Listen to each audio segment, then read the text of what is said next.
Do you want to be the very best like no one ever was? Make catching them your real test, and to train them your cause. Digimon lovers, it is high time that you all play as the Digi-Destined you have dreamed to become. I know how deprived of good Digimon content you are, but no more. You can now play out all of your Digiverse fantasies in the biggest TTRPG of all time. Battle your summons, train them, evolve them, teach them new moves, and not only that, but for Pokemon fans out there, I've also not just created a bunch of rules for designing your very own Pokemon, but it is also now possible to catch any creature in Dungeons & Dragons. That is right, any single creature to have ever existed in D&D is now possible to catch with this new free expanded summons skill tree. I'm going to break down what I've got going here, teach you how to progress down the skill tree and evolve your summons into new forms as they level up independently from you. And I've also designed personal character sheets along with 25 easily modifiable moves that you can teach your summons, along with a full in-depth type chart for every single damage type in D&D and how they react to every single creature type in Dungeons & Dragons. Even if you have zero interest in the idea of pocket monsters and incorporating them into your games, you might be interested in this type chart I've designed. I mean, look how cool this is. You've got all the monster types, you've got all the damage types, and then how they're like super effective on each other, how they affect vulnerabilities, immunities, and resistances, as well as a whole new type of damage that can heal creatures. And I'm really curious, looking at this chart here, if your D&D character was a Pokemon gym leader, what type would they be? Either using the type chart here or just going full Pokemon with it. Or alternatively, what would be their signature Pokemon or Digimon? Get in the comments, I would love to know what they would be. So let's see how we can make those dreams a reality and look at how to design our very own summons, learn how to catch monsters and how to train them, level them up and evolve them. I'm going to teach you how to do all of this and more, but first, let's start with the basics. So, number one, what is a summon and how do I implement it into my own world? So, in the lore I've designed for these pocket-sized monsters, these summons are the embodiment of a creature's fighting spirit, similar to stands in JoJo. Magical beings that you can manifest into reality using the powers of an orb.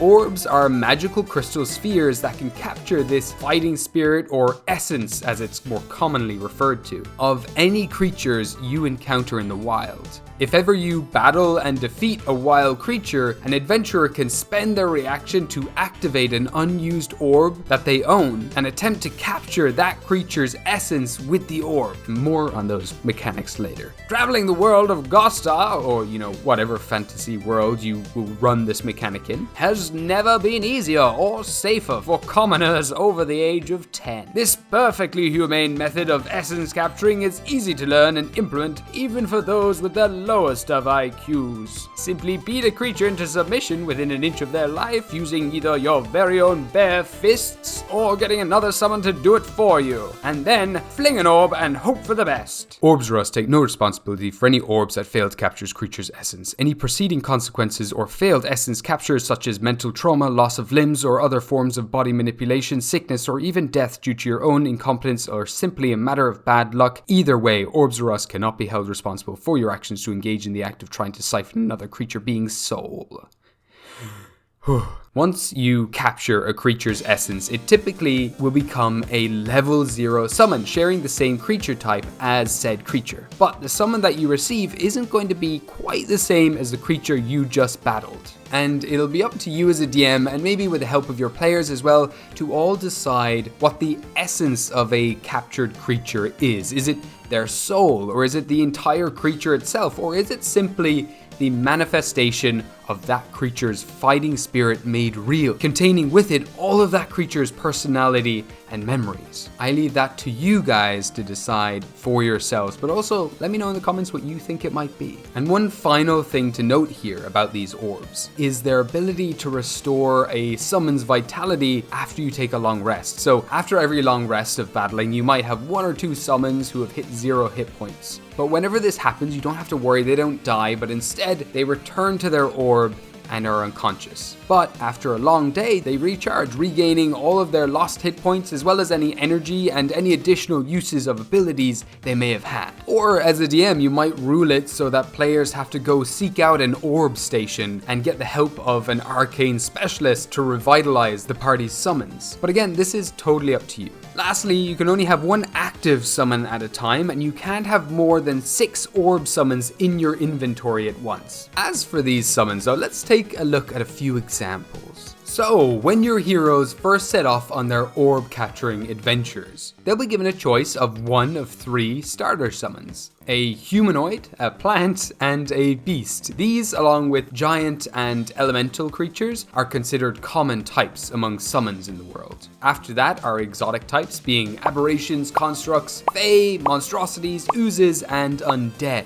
And then finally, we have epic creature types. These are celestials, dragons, and fiends. I'm sure that on your journey, you'll come across many different types of summons while you travel the world, but to start, you'll be given a simpler summon to help you learn the basics. But that does not mean that this summon will stay this way for long. As you level up and evolve your summon, they may gain additional creature types as well as evolve into new forms. How your summon grows and develops with time is totally up to you. A simple wolf summon might start off like every other, but perhaps along the way it'll gain the plant creature typing and become a dire wolf made of winding vines that can regenerate in the sunlight. I mean, if that idea doesn't excite you, the idea of using different creature types together to make some super summon doesn't excite you, I don't know why you're here. I mean, for me, this fills all of my Pokemon and Digimon fantasies to a T. I mean, if you fuse together 2 creature types, what would they be? What would they make? I want to know your ideas. I want to know what creations you would come up with. And if you thought this was cool, there's more still. So returning to your starter summon, you'll assign them some ability scores using the standard array provided here. But obviously, DMs, if you wish to give your players stronger summons to start with, that's totally cool. I'm just gonna cover the basics here, but go wild. And then after that, you're going to select a starter move from a list of 3 basic moves here: slam, slash, or stab. And then after that, you're gonna refer to the leveling chart of your chosen creature type. So let's take the beast type in this case, and you'll see their starting hit dice indicated over here. We'll roll that dice and add our creature's constitution modifier to it, and now we have their starting hit points. And with that, we're done. We now have a level 0 starter summon. If ever you then capture a new creature in the future, you'll go through the exact same process as if you're making a level 0 starter summon. Only in this case, you're going to change out the creature type with the creature type of the creature you've just captured. But then again, as a DM, if you want to allow your players to have a higher level creature upon capturing it, go for it. But now that you have your level 0 starter summon, you might be wondering, how do I level it up and how do I teach it new powers and abilities? So in order to level up a creature, you're going to have to start progressing through this skill tree right here. If you want to know a little more about progressing through skill trees and how I kind of rule it, check out any of these videos here. I actually have a skill tree playlist that I'll add into the description below. But essentially, you're going to have a bunch of points to spend on this skill tree. And in this case, they're going to be called summon points, or SP for short. And to unlock abilities found on this skill tree, you must spend the required amount of summon points in order to do so. When you do, your summon gains the benefits of said node, and you mark off that amount of SP that you've spent. As for SP, you can gain it in a number of different ways. Number 1, anytime you as a player level up, each summon that you currently own gains a number of summon points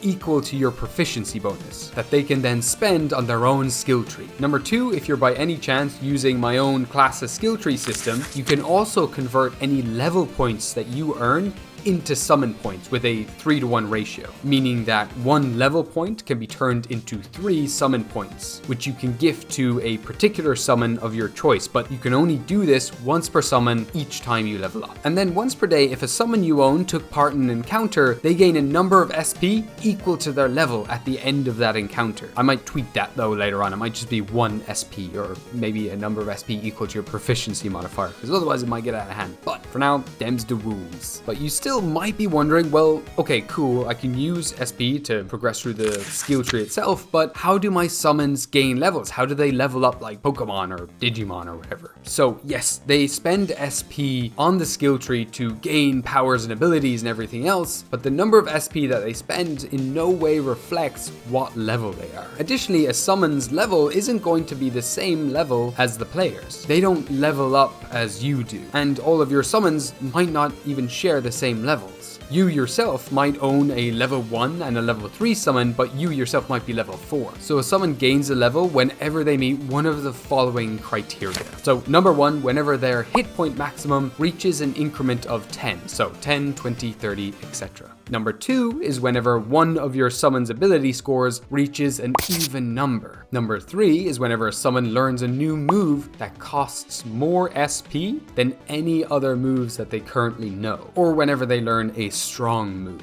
Number 4 is whenever they gain a new typing, and then 5, lastly, whenever you as a player character have your proficiency modifier increase, all summons you currently own gain 1 level. So whenever a summon of yours gains a level, there's a chance that they might evolve, just like Pokemon or Digimon would after reaching certain thresholds of power. Rules is written whenever your summons evolve into this new form, they do stay in that permanently, but if you're a hardcore Digimon fan, feel free to have your summons devolve when outside of combat so they can stay cute and cuddly. And then to see when your summon evolves, you simply refer to the leveling chart of your summon's creature type. For example, when a beast summon reaches level 1, they evolve. And they also learn a new ability called Dash, which increases their base movement speed by 15 feet. Each time a summon evolves, they not only gain a new ability, but also their maximum hit points increase, as well as their size, growing 1 size category larger. You can find a summon's starting size on their leveling chart right over here, and you'll notice that some summons will start off larger than others, meaning that they'll end up much bigger than other summons when they reach their maximum level. Speaking of levels, I actually don't think I put it in the rules, but I feel like a summon's maximum level should be maybe 20, I don't know. Let me know what you think it should be. I haven't actually decided that yet. And then every creature type has 3 possible evolutionary abilities that they can gain, but a summon can have no more than 3 of these. So if your summon ever gains an additional creature type, just be sure to choose their evolutionary abilities very carefully. And in the document itself, I go into far more details on this and how it works, so do check that out after this video. But then as for creature types, there are 14 in total, each with their own immunities, resistances, and vulnerabilities, as well as their very own evolutionary trees, size progression, and hit dice. Not only that, but within this document, in the description below, I've provided rules for summons with dual typing, or if a summon gains a second typing, and how vulnerabilities and immunities, etc. cross over and interact when that happens, along with how to teach your summons different unique moves to take advantage of an enemy creature's weaknesses. There is so much in this little document, and I really hope you enjoy it. Do check it out after this video. And as for moves, summons can learn a total number of them equal to their trainer's proficiency, but I'll leave it to you to take a look through all of the different basic, range, type-specific, AoE, and strong attacks that are all in the PDF. There's so much to unpack there, so I'm just gonna leave you do that at your own pace. But with that, I think you should have everything that you need to set out on your own orb catching adventures. And the rules for capturing creatures with orbs is quite simple. So whenever a party or party member defeats a creature, they can spend their reaction to try to capture the creature's essence by tossing one of their orbs in their general direction. When tossing an orb, the player makes an improvised weapon attack roll against that creature's AC. This is made at disadvantage if the creature is still conscious, but will automatically fail if that creature has more than half of their hit points remaining. It's also impossible to capture a creature if it's already owned by another summoner. But if the attack is successful, that player then rolls a d20, and if they roll higher than the COR of the creature they're trying to capture, the creature's essence is successfully captured. If not, then the orb shatters and the capture attempt fails. And then again, as a DM, you might consider limiting the amount of attempts a player can make before the creature's essence is no longer deemed catchable. I personally would suggest something like 1 to 3 attempts, or alternatively, there could be a 50% chance that the essence is uncatchable after each failed attempt in capturing it. And then I would sell orbs for maybe 100 to 200 gold a piece and make them pretty easy to find. I have so many cool ideas for like alternate orb types, as well as additional moves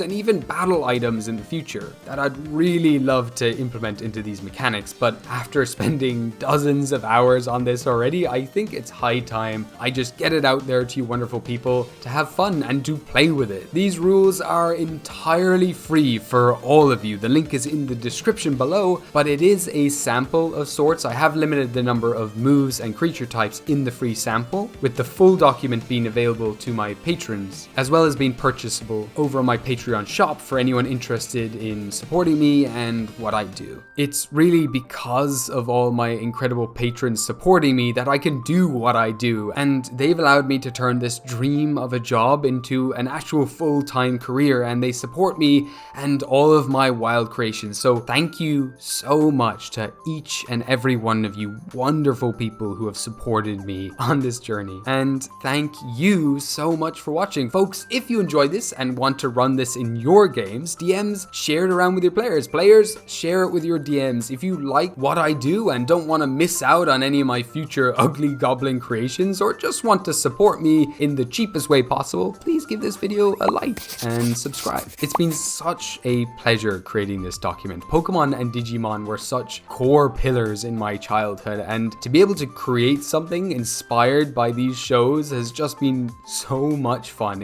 It's really been a project of pure love for the genre of pocket monsters. This is a love letter to my childhood, and while researching this, and also just in the past in general, you know, I'm a classic monster video game whatever nerd. I go out there and I go and look up lots of kind of Pokemon, Digimon, homebrew content, and I've always been just a little disappointed. It's never quite done it for me. It's either recreations of Pokemon or Digimon as stat blocks in D&D, which I don't know, it just really wasn't my vibe for what I wanted going on in my own games. Or in other cases, I've seen like primary mechanics being made to capture pre-existing creatures in D&D, which is cool too, but I also haven't really found ways for you to level up those creatures. Or if the creatures that you do have level up, it's typically you playing as those Pokemon or Digimon, but that just kind of feels like regular D&D to me with a coat of mystery dungeon paint on it. So I went down the far more vague route, as I typically do, and put the creativity into your own hands, allowing it to be a source of inspiration for DMs and players alike. You could totally use it to recreate existing Pokemon, sure, but I also like that it has the option to create something totally new, or at least something that fits your own aesthetic for the game that you're running. I really hope you enjoy it. I'm really proud of this, and again, let me know in the comments what kind of pocket monsters your D&D characters would have, or what kind of gym leader they would be, or you know, heck, what's your favorite generation of Pokemon? What's your favorite Pokemon? What's your favorite Digimon? I can't wait to just geek out in the comments on all of this stuff later on.